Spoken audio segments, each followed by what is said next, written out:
Okay, please tell us your name, where you live, and your job. My name is Paul Silvi. I live in Kent, Washington, and I'm a sports anchor at KING TV in Seattle. Where did you go to elementary school? I went to elementary school at Prairie Creek Elementary in Richardson, Texas, which is just north of Dallas. So I have vivid memories of elementary school for sure. Do you have a funny story from elementary school, or do you remember one of your favorite teachers? Well, I had a lot of favorite teachers. You know, as a young man, I had a crush on my fifth grade teacher, Mrs. Biddle. I don't think she ever knew that, but yes. So there were some fun teachers, some great teachers. I think, man, there were so many fun times at elementary school, but I loved recess. I loved playing soccer at recess. In fact, I loved it so much. I wanted some kind of a goal at elementary school. Like they weren't going to buy a soccer goal. So I went and I dragged a bunch of 2x4s to the playground and I dug my own holes and I stuck these 2x4s in these holes on a Sunday so we could play on Monday. And of course the teacher started wondering where they came from. And it was slightly unsafe, to say the least, to have grade schoolers out there running around with 12-foot 2x4s towering over their heads. So, we had to take those down, but that's how much I loved playing soccer when I was a kid.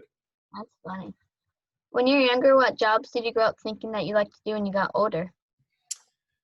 You know, to be honest with you, when I was younger, all I wanted to do was play professional football. I just wanted to be I pictured myself being a running back and going to college at Notre Dame because I used to watch Notre Dame on TV all the time. And so I was going to go to Notre Dame and be a running back, and then I was going to parlay that into an NFL career. But I think I was like, I don't know, 5'7", 130 pounds pretty much my whole time growing up. So I really wanted to be a pro athlete. It just didn't work out for me. So I never really thought about my career until reality set in about high school and in college. Nice. Is there any advice you'd like to give to elementary age students? There's a lot of things I would like to tell elementary school kids. But, you know, I think the most important thing is I think everybody likes to set goals, but I think at that age it's hard to set goals. So I think it's really important for young people to – what I like to do in life is have that random act of kindness every day. And it could be something as simple as picking up trash in the street as you walk by it and you're going to the grocery store, like that shouldn't be there, and you pick it up and put it in the trash. That's just one small random act of kindness that you're doing for that store and for the environment. But it could be something as big as a chore at home for your parents. If they ask you to vacuum your room, pick up your room, put your clothes away, don't treat it as a chore. Treat it as, you know, as part of your character as a young person, that you want to be a good person. And in that little thing can be your random act of kindness for the day. I'm really nice to my mom. She said, "Hey, will you clean your room?" I was like, "Sure." And, you know, I found out later on in life that if you stop whining about things and complaining about little chores you have to do around the house, if you would just do those, you'd be done in 5 minutes and everybody would be happy, including yourself, because you've accomplished something. So that would be my advice to elementary school kids is do something nice every day, no matter how small or how big. Just do it, because when you do it, you feel like you've checked something off your list. Like, I'm good for the day. And if it's a huge act of kindness, you might be good for a couple of days. So, but anyway, that's something I would certainly push on young people for sure. Good, nice. What is your educational background? I went to Bowling Green State University, which is about 20 minutes south of Toledo in Northwest Ohio, which was about 2 hours south of my home in Michigan. And I studied journalism and got my degree in journalism. It was news editorial, so I came out as a sports writer and wrote for a couple of different newspapers. So, and then I got into television. Nice. So it's a bachelor's in journalism for sure. Your 1985 Bowling Green football team went undefeated in the regular season and played in a bowl game. What are some of your memories from that season? The season was awesome. The bowl game at Fresno State was the California Bowl, and it was horrible. I think we lost 51-7. And so outside of the opening kickoff and an extra point and a kickoff after the extra point, that's all the action I saw because I was a place kicker. So, but 1985, I wish I had my mug here. I have a couple of mugs, beer mug and a coffee mug, just anything I could get my hands on that said the undefeated season in 1985. So I have great memories of 85 and the bowl season and all that, the entire experience I had. It was a lot of fun. So that's good research. I'm really glad that you brought up the undefeated 11. We were the first team in Bowling Green history to go undefeated in the regular season. So there's been a couple of teams since then, but we were the first. And there's only one first. So that was pretty cool. It was a fun season, and it was my first season as the starting place kicker. So I'll just go ahead and throw it out there that I did not miss an extra point my entire college career. So that's one thing I can also hang my hat on. Yeah, these little things, you're taking me down memory lane. I never get to talk about that. So Millie, thank you for letting me bring that up. Yeah. You're an all-state soccer player in Michigan. Have you ever gone on the pitch and played with the Sounders before? Yes, there's a couple of media soccer events that they'll put together, and you get to go out there and play with either current Sounders, past Sounders. And I played a couple times over at CenturyLink Field and realized that, my mind was working a lot faster than my body. I used to have some pretty good moves when everything was in sync when I was a teenager. But, when you get in your 40s and 50s, things just don't work as well. But I tell you what, I'm really impressed that you're bringing up my athletic career, because the most fun I ever had in life was during high school and playing soccer and all the sports. I played hockey and football as well because I grew up in Michigan. So I had a great time playing high school soccer for sure. That's cool. How has social distancing affected you and your job? Well, you probably have seen us all doing our broadcasts from our homes. And I think, that was the biggest thing. The biggest adjustment was really that first week, and really just subsequent weeks of getting adjusted to make things better at home as far as your situation goes. Because so that was number one. We all had to leave the station and don't come back.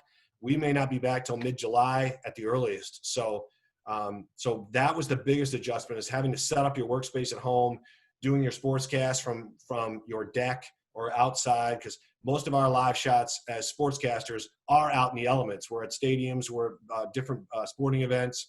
So I wanted to be outside, because at least that part of it was still natural to me. So that's why I do every one of my sportscasts outside now. But the Zoom interviews, what we're doing right now, if you asked me a month ago about Zoom, I wouldn't even know how to describe it.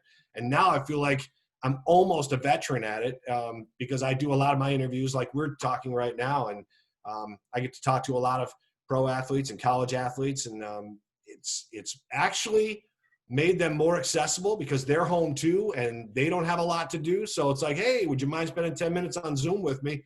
And we get to have a nice casual conversation that's not so sporty, and we can talk about just life in general. So they feel a little bit more relaxed talking in their home. And so I would say the home broadcast and doing interviews on Zoom have been the biggest, have had the most effect on me when it comes to social distancing. What is something that you've learned from it? From social distancing, I've learned that we're all pretty divided in our opinions about it. I'm pretty steadfast in my opinion about what's going on, and it's interesting to hear other people's takes, because you're never too old to learn. And I'm 56. I'll be 56 in June, so another month. And so, but I'm never ever too old to learn. I listen to other people's opinions, and I think I'm right all the time. And I think a lot of us think we're right all the time, but it's also nice to just have an open conversation about things. So I've learned that there are a lot more important things right now. But at the same time, it's important for all of us to get back on track and not be so paranoid, and try to live life like it, the best you can right now, and don't live in fear. So we're all enjoying our time at home and our time with family. But I think pretty sure we're all looking forward to getting back to some kind of normalcy where we're not living on top of each other and working on top of each other 24/7, because that is a challenge for sure. Yeah, it is. If you weren't a sports broadcaster, what job would you like to have? I think if I wasn't a sportscaster, I would be a teacher in high school and I would coach soccer. So if I had a choice, I would love to teach high school kids and coach maybe the boys and the girls soccer programs. So I'm going in the fall and going in the spring. That's how much I love the sport. That's how much I loved enjoying. I enjoy talking to kids. I know at the high school level it can be a challenge, but I think that I can relate to them. So if I had to just rewind 30 years, I would be a teacher and a coach, Millie. Nice. Do you ever watch yourself on TV? No, I don't even like looking at myself on Zoom. I wish I could just not have the camera on right now. Maybe we could just do this like this. Maybe wear sunglasses, maybe a hat, a wig. I don't like watching myself at all. In fact, a lot of what we do on the deck is recorded. So when I record my sports and I read them, I don't know where my highlights. I'm not matching up my voice with the highlights because I can't see return video like you can in the studio.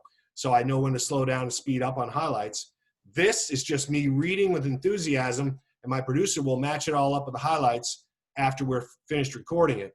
I will not watch that show. I don't go back. The only time I'll ever watch my show is if I feel like I really made a mistake or I just was blubbering all over myself out there. And they say that it's never as bad as you think it is, and it's never as good as you think it is. So when you get off the set and you think you're hot stuff, you go back and you watch it, you're like, yeah, you weren't that great, pal. And then if you go back, you think you stunk it up. Luckily, on the flip side, it wasn't that bad, buddy. So you can just kind of walk away with a little bit of humility, but you learn a little something. So Millie, I'm one of those guys. There are guys in my business that will sit down and watch themselves constantly because of all different kinds of reasons. I'm a guy who can't stand watching myself. I make my wife turn the news off when I'm home. I will not watch any newscasts when I'm off because I don't want to be reminded of work because it's time to push away from the table. If it's big enough, I'll find out about it. So that is one long answer to your question of I don't like watching myself on television. How about that? That's good. Do you watch any other sports reporters? Sports reporters? I think nationally, no, I don't watch any. I don't like watching sports shows because I do enough of it during the day. So I don't like watching at 11:30 or midnight what happened that day because I've already covered it. I've already read about it. There's so much in social media on Twitter. You can, by the end of my day at basically midnight, I've had access to every piece of information you could possibly have. So I won't watch the sports centers, but I will watch this, Millie. I get up, I record something called Undisputed on FS1 with Skip Bayless and Shannon Sharp, Hall of Fame football player. I record that every morning, and they start at 6:30. So when I start working out at 8, I'll watch them for that 2.5 hours and speed through the commercials because that's kind of nice. But those are the two guys I watch because they're not always blabbing at each other because there's so much opinion in TV now and sports TV. Those are the two. That's the one show I will watch because it's just opinion and they can sometimes help me learn a little bit about serious subjects and so that's the only sports show I will watch. And then when I'm done for the day, I just delete it and wait for the next day. So helps get me through my workout. A lot of guys like to listen to music during workouts. I like to have company. I like to have my television on, guys talking sports, and guys I enjoy listening to. So there you go. There's a good plug for Undisputed. How's your job changed since you first started? Well, when I first started 30 years ago, we were typing on typewriters, and the internet changed everything, of course, as you know, we all know. But when I started, it was about there was an AP wire, and it would put out stories on this piece of paper that would come out, and it felt like, you know, it would just every time something hit, maybe a bell would go, and this paper would just be printed out. You'd rip it off, and you'd read what the sports story was. So if you weren't watching on TV, you could find out what was going on nationally by these AP wires. And that back then, and I started in late 80s.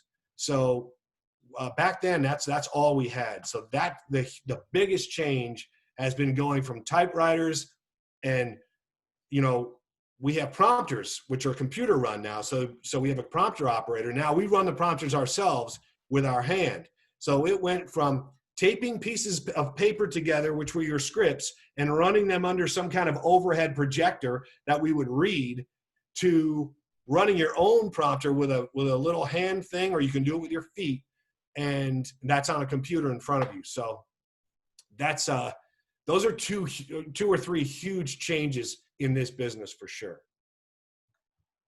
Can you describe some more memorable moments you've had in your current job? Memorable moments in my current job. I think I've gone to several Super Bowls, so Super Bowls are always fun. But I think, and I went to the Sonics when they played the Bulls. I covered them in the NBA Finals in '96.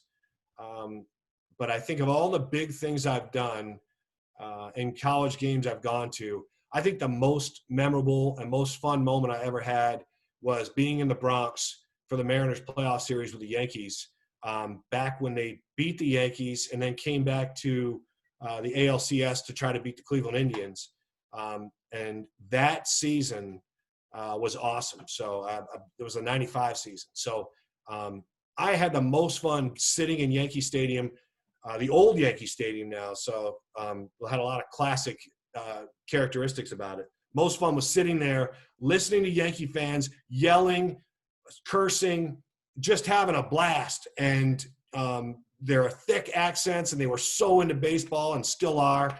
But I got to drop in on that for a season, in a postseason, and watch the Mariners beat the Yankees and listen to all of it. Just so much fun. It was so much fun being in New York City. Nothing will ever, I don't think, will ever top that for me. That was the most fun I've ever had as a sportscaster, because I got to spend several days in New York City and watch the Yankees play in old Yankee Stadium against, my Mariners team that I was covering, and it was pretty cool. So, so that was it. I could go on and on about that series, but I won't bore you, Millie. Cool. What was your favorite project, interview, or experience? Let's see, my favorite interview. I got to do two things interview-wise. It was kind of like I got to go to I set up a story to go to Florida and go into Ken Griffey Jr.'s house. So I got to do a half-hour special in his house, and I asked if I could talk to his wife as well, so I get the two of them sitting down on a couch. He said, if you beat me in pool, I'll let you interview my wife. And so luckily, when I saw him start shooting a little bit, and he broke the rack, I was like, I might have a chance at this, because he wasn't very good at pool. Awesome baseball player, but pool was not his best thing. And I'm very mediocre. So it was my average pool playing beat him that day, and I got to sit down and talk to him and his wife, Melissa, and he met her here years ago. But so that was fun. Half-hour special with him in his house, and got to see his whole. It was a brand new home at the time, so that was kind of cool. Kind of like a Barbara Walters type special, which is way, way beyond your time, Millie, but maybe you can look it up on YouTube. And then my other time, I got to sit down with Gary Payton and do the same thing at his house down in Oakland. And so that was cool. He had a bowling alley in his house, and of course the sports court and the pool, and he had a lot of cool stuff down there. Great car collection too. So he showed me all of that. We got to do a half-hour show on that as well. So GP and Griffey, those were two of my favorite interviews, because I got to go to their homes and really do some cool stuff that people didn't have access to, and probably will never have access to now. So, yeah, I'd have to say those are my favorites. Cool. Can you tell us about your experience about being at the Seahawks Super Bowl win? The Super Bowl win. Yeah, we were expecting it to be cold and snowy, because it was in New York or New Jersey. So we thought it was going to be just nasty that day. And as you're leading up to it, the whole week we were up in Times Square, and the snow was blowing and wind in my face. It was 2:00 in the morning, because it's 11 o'clock back here. So you're doing your live shots, West Coast time. And so I'd get to bed at like 3:30 or 4. But the pizza places are always open till 4:30. So I could stop by, grab some pizza before I got into my hotel. And that was one of the best parts of the week for sure, because I love pizza. But the game itself was awesome. We were sitting in the end zone, because in a huge game like that, there's auxiliary press boxes. So mostly TV people will get pushed out into the stands where they've roped off an area. That's our press box. We're not in the real press box. I remember sitting there with people I work with, And watching right from the start when the snap went over Peyton Manning's head and the place erupted, I'd have to say it was 75% full of Seahawks fans, and certainly 100% of the noise came from Seahawks fans because it was over pretty fast. I loved the highlights in that game were so much fun. You know, Cam Chancellor, even Percy Harvin running the kickoff back for a touchdown. When he ran that back for a touchdown, we knew it was over. So we just started making our plans for afterward. But just to be on the field with the confetti and the guys making snow angels out there and watching Paul Allen hoist that Super Bowl trophy, his first and his only, was really special. I think he's such a great owner. It was so nice to have him win that championship. And watching Pete Carroll and what he did for the organization. So just taking it all in, because there's so much to take in when you're on the field with the players and you're seeing all the post-celebration and all the smiles and the pictures. And that was really a fun time. And the fact that they just blew them out in that game. And so it was pretty impressive. So, and they really should have won a second one, as we all know, the second straight year they went to a Super Bowl. And that was fun in its own right until the end. Yeah. So my family and I are big Seahawks fans. Could you tell us what you think of the Seahawks chances for the upcoming season? I think that they have anytime you have Pete Carroll and John Schneider running the show, you have a chance to be really good because they're really good at what they do. When you have Russell Wilson at quarterback, you're always going to have a chance to win. So, everybody questions their moves sometimes and who they sign and who they draft, and who they cut even. But they're so good at what they do. I think it's going to be tight with the 49ers this year. The 49ers don't like playing us. Pete Carroll this Seahawks team always has something for the 49ers. So I would not just concede the division to the 49ers. I think the Seahawks will at the very least be a wild card team. I think the Cardinals will be improved, but I think the Seahawks will be when I look at the schedule, I think they'll be a 10 or 11 win team this year. And there's a lot of things I could break down for you that we could do on a separate show. But I like them as a 10 and 11 win team, and I think that they'll probably be a wild card team. They have a chance to win the division because the 49ers lost some talent, and they're not as good as people think. And any team that can stay healthy all year has the best shot. And all it takes is knock on wood. I don't want anybody to get hurt, but teams suffer injuries throughout the season. If they lose key players, if we ever lost Russell Wilson, you can forget it. In my opinion, they wouldn't be making the playoffs. So it rides on Russell Wilson's shoulders as it has for years. But as long as the Hawks stay healthy, they have a shot at winning the division title. But they'll certainly be a wild card team because now, remember, there's an extra wild card team this year in both conferences in the NFL. So that gives an extra team a chance to make the postseason. Yeah. Are there any new players that you're excited about? I'm excited about the top two guys they got, Darrell Taylor and Jordan Brooks. They're pass rushers, so I like those guys. Receiver-wise, I think Philip Dorsett will be fun to watch. He's new. They got him from New England, or he was a free agent, so they signed him. He played 3 years in New England, and he's fast. I think people enjoy watching him. But I tell you what, those are just some of the new faces. Like the rookies, they have to prove themselves. But I do like the top two rookies they got. Like I said, Jordan and Darrell will be good pass rushers. But those are just a few of the new additions. One of my favorites is DK Metcalf. He is just a beast, and he's fun to watch. Tyler Lockett does amazing things out there for his size. So Metcalf is just going into his second year, so he's basically new too. But there's a lot of good, talented skill position players on this team. I'm a little concerned at running back, depending on how Chris Carson holds up. I think that's going to be a problem. I think they need to find a couple of running backs, not just one, because Rashad Penny tore his ACL last year. He may not be back till midway point of the season. So running back is a big concern for me. But everywhere else, they look pretty good. Yeah. What do you like about co-hosting the Fifth Quarter with Walter Jones? I love that show, and it does. We've done it for a long time, and I did it back when Mike Holmgren was the coach, and then Jim Mora for a season, and then Pete Carroll. But I really wish I could talk to Pete Carroll more. I think he's really cool. He's so cool off the field that he doesn't just talk football. He talks about life, and he has so many great messages because he realizes that life is so much bigger than his sport of football. There's so many other things out there, and so he's a good guy to listen to. And I've read his book, Always Compete, and I really like that book too. So there's a lot of great messages. So, but the fifth quarter is fun. Walt is huge. He sits next to me and he makes me look like, like a munchkin. I mean, I'm embarrassed to sit next to him, and I'm certainly embarrassed more to stand next to him because he's massive.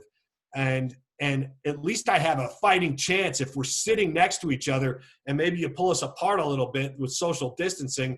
Maybe I won't look as puny as I do next to him. So it's a lot sitting next to Walt, Billy, but he's so much fun because he's a Hall of Famer. He's one of the best, if not the best, to ever play his position, offensive tackle, left tackle. And, he teaches me a lot. Sitting down with ex-football players teaches me a lot about the game. I want to come out as a fan and say, why did that guy do that? Why did they make that call? That was stupid. And guys in the past that I've had on the show will help talk me off the ledge before we actually go on TV. So I don't have to sound like a screaming lunatic fan. I can actually sound like I know what I'm talking about. But even, as a host, I'm a fan too. And I got to get that out of my system before the show starts. So Walt helps me do that. Yeah, my family and I always watch the fifth quarter after every game. Oh, thanks. Well, that's good. I'm glad you're still watching it. It also helps when your team's winning and you get to do the fifth quarter. It makes my job a lot easier. Yeah. Do you have any good Marshawn Lynch stories? Marshawn Lynch doesn't really talk to anybody, as you probably know. I think one of my favorite was when we finished the Packers game this past week or past season, and they lost and the season was over. I think Marshawn, when he came to the podium afterward, and he gave everybody some good advice, all his young players, good advice about protecting their money and just being a good person, and don't be silly with your money because you need to save it for the future. I thought that was a really telling moment about Marshawn Lynch, because even though he doesn't like talking to us, and I don't blame him. I mean, there's a lot of people that like talking to the sports media. They have to do it all the time, and it's so repetitive. And you can walk by. My wife just came back, so there she is. That's what happens when you work at home. I think it was a telling moment because I know he's big in the Bay Area, in his hometown of Oakland. He's big on giving back. So I think he's misunderstood, and I'm one of the guys who misunderstood him for years. But I think that last message last year was really just important for people to know that he is all about taking care of people and giving back to the community, giving them good advice because he's been through a lot. And it's good to listen to a veteran like that. So that was probably my favorite moment. Was probably his last moment. Yeah. Do you think Seattle will ever get an NBA team again? I think in time they will. I just think that we're just, I think once the hockey team starts and you see the fever of winter sports up here, the NBA is going to want to get in there. But the NBA has to work out a new television deal or a CBA, collective bargaining agreement, with their players, with television contracts. That won't be till like 2025. So we're probably still 5 years away from, well, at least 4 away from sniffing an NBA team. But I think they will be back for sure. Yeah. So my parents were watching The Last Dance when they saw the part about the Supersonics. They were calling out the players' names. Do you have any memories of those great Sonic teams? Yeah, when I moved here from Michigan, I didn't like the NBA at all. Even though we had the Pistons and the Bad Boys and they won back-to-back titles, that was a fun time. But I wasn't a big NBA fan. When I came here and I watched Gary Payton and Sean Kemp and the alley-oops and the flying and the jamming and the Rain Man, and how could you not fall in love with that team? And I didn't even like I said, basketball, but they made me love their brand of basketball. I loved head coach George Karl. So Gary and Sean made it so much fun, and I wish they could have stayed together a lot longer because, man, you just never knew when they were going to break out and slam one and bring the house down. So, but that season, Game 7 against Utah at Key Arena, when they beat Karl Malone at Stockton and got to and reached the NBA Finals, that one Game 7 was so much fun. Probably the last hurrah that season because the Bulls kind of handled them in the NBA Finals.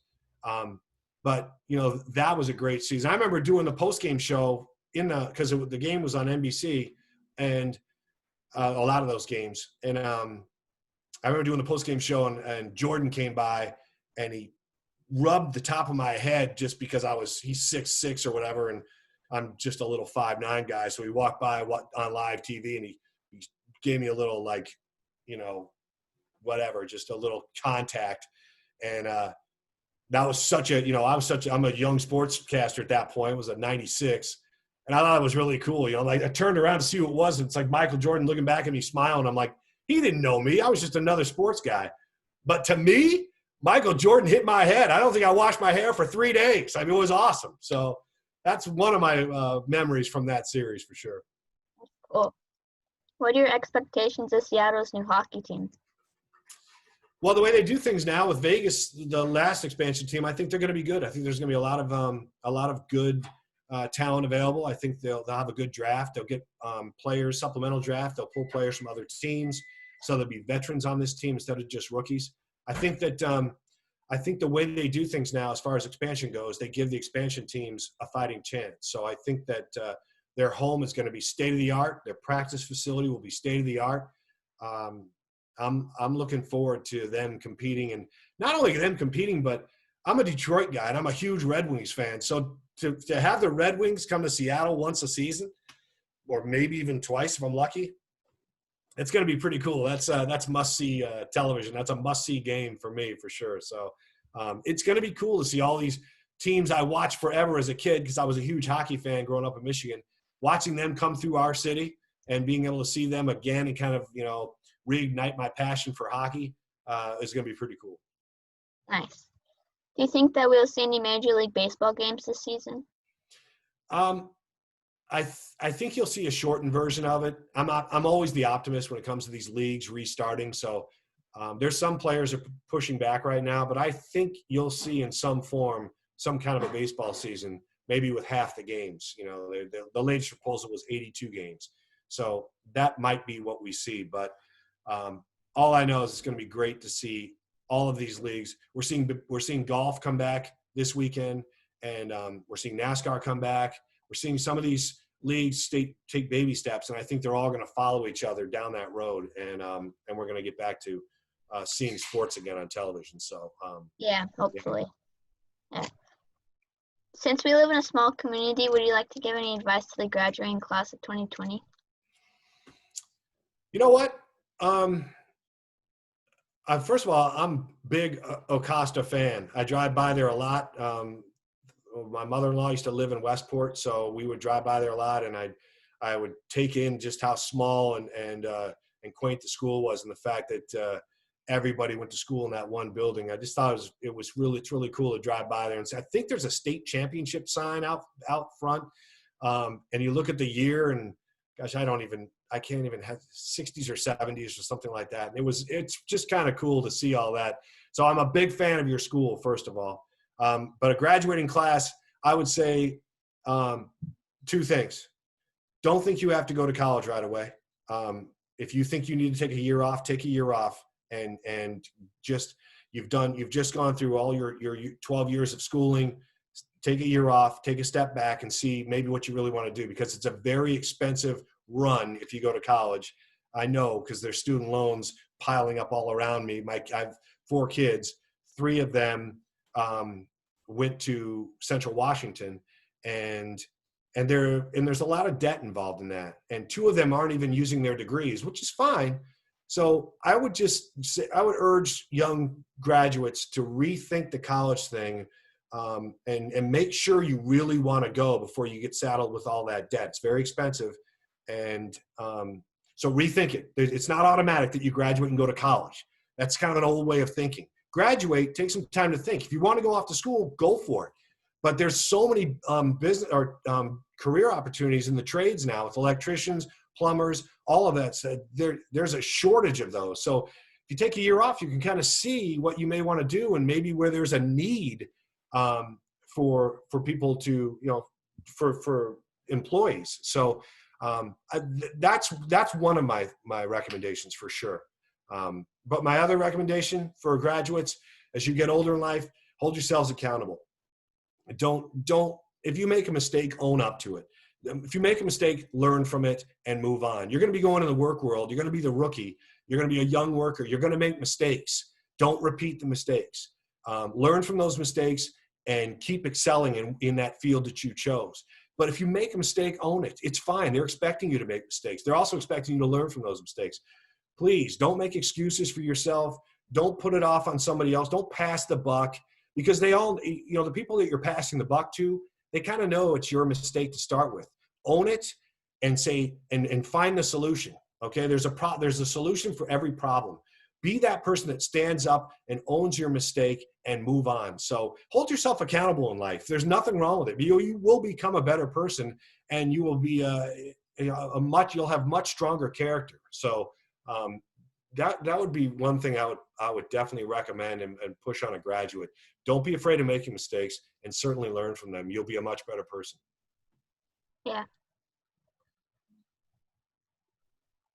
Is that it? Yep. Well, I felt like I just, I really ran my mouth for a while there. I'm sorry. I thought this was going to be a 15-minute interview, and you probably didn't know I was going to go longer. So thanks for listening to me, and let me, kind of look back at my memories in life. Yeah, it was fun. I liked it. Well, thanks, Millie. I appreciate your time.